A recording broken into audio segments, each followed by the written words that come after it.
ક્યારે એવો વિચાર આવ્યો છે કે જો પોલીસ કોઈ કારણ વગર કોઈની સાથે બળપ્રયોગ કરે તો શું કરી શકાય?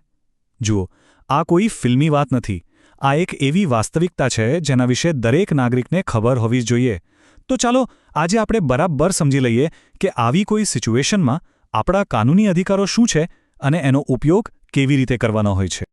બસ આ જ તો એ સવાલ છે જ્યાંથી આખી વાત શરૂ થાય છે. અને આ સવાલ સમજો કે કોઈ એક વ્યક્તિનો નથી, પણ આપણા બધાના, એટલે કે દરેક નાગરિકના અધિકાર અને કાયદાના શાસન સાથે જોડાયેલો છે. તો ચાલો આનો જવાબ શોધવા નીકળીએ. તો આજે આપણે શું જોવાના છે? સૌથી પહેલાં ગેરકાયદેસર કૃત્ય શું છે એની વ્યાખ્યા, પછી તાત્કાલિક કયા પગલાં લેવા, એ પછી સત્તાવાર ફરિયાદ કેવી રીતે નોંધાવી, કોર્ટ દ્વારા કાર્યવાહી કેવી રીતે આગળ વધારવી, અને છેલ્લે ન્યાય માટેના બીજા કયા રસ્તાઓ છે. ચાલો એક પછી એક બધા મુદ્દા સમજીએ. ચાલો તો શરૂઆત કરીએ આપણા પહેલા મુદ્દાથી. કોઈ પણ પગલું લેતા પહેલા એ જાણવું બહુ જ જરૂરી છે કે આપણો કાનૂની આધાર શું છે, કાયદો આ વિશે શું કહે છે એ સમજીએ. જુઓ, સૌથી પહેલી અને સૌથી અગત્યની વાત, કાયદો આ બાબતે એકદમ સ્પષ્ટ છે. વોરંટ વગર પોલીસ દ્વારા કરવામાં આવેલો કોઈ પણ પ્રકારનો બળપ્રયોગ કે મારપીટ સંપૂર્ણપણે ગેરકાયદેસર છે. આમાં કોઈ જો કે તોને સ્થાન જ નથી. અને આ કાયદાકીય સ્પષ્ટતા આવે છે ક્યાંથી? એ આવે છે આપણા બંધારણમાંથી. અનુચ્છેદ 21, જે આપણા બંધારણનો એકદમ પાયો છે, એ કહે છે કે દરેક વ્યક્તિને જીવન અને વ્યક્તિગત સ્વતંત્રતાનો અધિકાર છે. મતલબ કે કાયદાની પ્રક્રિયા વગર કોઈ આ અધિકાર છીનવી ન શકે, પોલીસ પણ નહીં. અને એટલું જ નહીં, અનુચ્છેદ 23 પણ છે. આ શું કહે છે? એ કહે છે કે કોઈને પણ પોતાની જ વિરુદ્ધ સાક્ષી બનવા માટે મજબૂર ન કરી શકાય. સાદી ભાષામાં કહીએ તો પોલીસ દબાણ કરીને કે મારપીટ કરીને કોઈની પાસે કબૂલાત કરાવે તો એ કાયદાની નજરમાં બિલકુલ માન્ય નથી. તો આ બંને અનુચ્છેદો મળીને એક મજબૂત કાનૂની કવચ બનાવે છે. આનો સીધો અર્થ એ છે કે જ્યારે આવી કોઈ ઘટના સામે અવાજ ઉઠાવવામાં આવે ત્યારે એ માત્ર એક સામાન્ય ફરિયાદ નથી હોતી, પણ બંધારણે આપેલા મૂળભૂત અધિકારોનું રક્ષણ કરવાની માંગ હોય છે. ઓકે, તો કાયદાકીય આધાર તો આપણે સમજી લીધો, પણ હવે સૌથી અગત્યની વાત પર આવીએ. જો આવી કોઈ ઘટના બને તો તરત જ એ જ ઘડીએ શું કરવું જોઈએ? કારણ કે શરૂઆતનો જે સમય હોય છે ને, એ પુરાવા ભેગા કરવા માટે ગોલ્ડન અવર જેવો હોય છે. તો શું કરવું? સૌથી પહેલાં સીધા સરકારી હોસ્પિટલમાં જવાનું. ત્યાં જઈને મેડિકો લીગલ કેસ એટલે કે MLC કરાવવા માટે કહેવાનો. બધી જ ઈજાઓ બરાબર નોંધાઈ છે એની ખાતરી કરી લેવાની. અને હા, ઈજાઓના સ્પષ્ટ ફોટા અને વિડીયો લઈ લેવાના. અને ચોક્કસ તારીખ અને સમય પણ નોંધી લેવાનો. યાદ રાખજો, આ મેડિકલ રિપોર્ટ તમારા કેસનો સૌથી મજબૂત પુરાવો સાબિત થઈ શકે છે.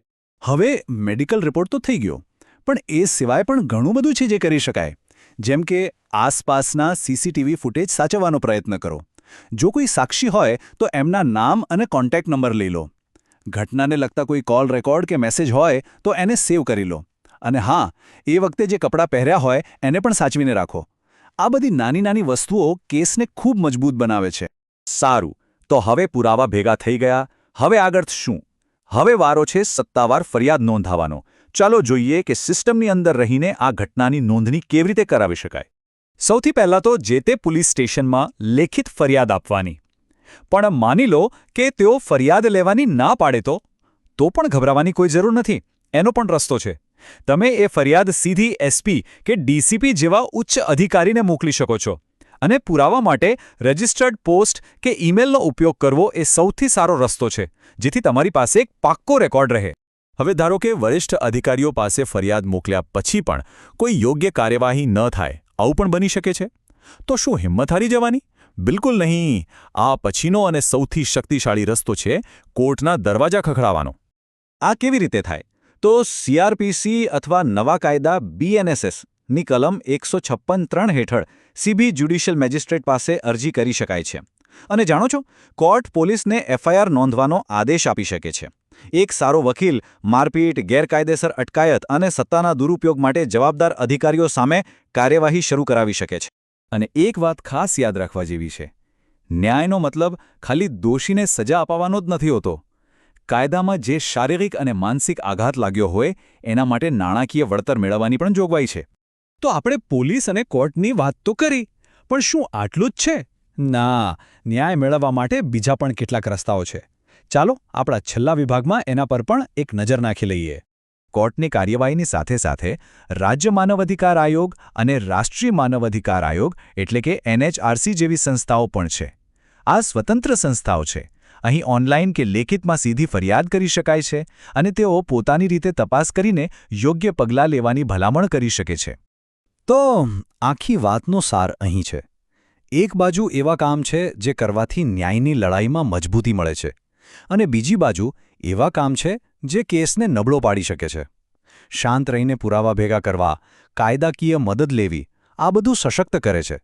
જ્યારે ગુસ્સો કરવો, ખોટું બોલવું કે ડરીને ચૂપ બેસી રહેવું એ લડાઈને નબળી પાડે છે. અને આ વાત હંમેશા યાદ રાખવાની, પોલીસ કાયદાના અમલ માટે છે, કાયદાથી ઉપર નથી. આ એક વાક્યમાં જ આખી લોકશાહીનો સાર આવી જાય છે. આપણી આખી ન્યાય પ્રણાલી આ જ સિદ્ધાંત પર ટકેલી છે. અને છેલ્લે આ એક સવાલ વિચારવા જેવો છે. જો આવી ઘટનાઓ સામે ચૂપ રહેવામાં આવે તો શું અન્યાયને વધુ બળ નહીં મળે? યાદ રાખજો, પોતાના અધિકારો માટે અવાજ ઉઠાવવો એ માત્ર પોતાના માટે નથી, પણ એ સુનિશ્ચિત કરવા માટે પણ છે કે ભવિષ્યમાં બીજા કોઈની સાથે આવું ન બને. કારણ કે ચૂપકીદી હંમેશા અન્યાયને પ્રોત્સાહન આપે છે.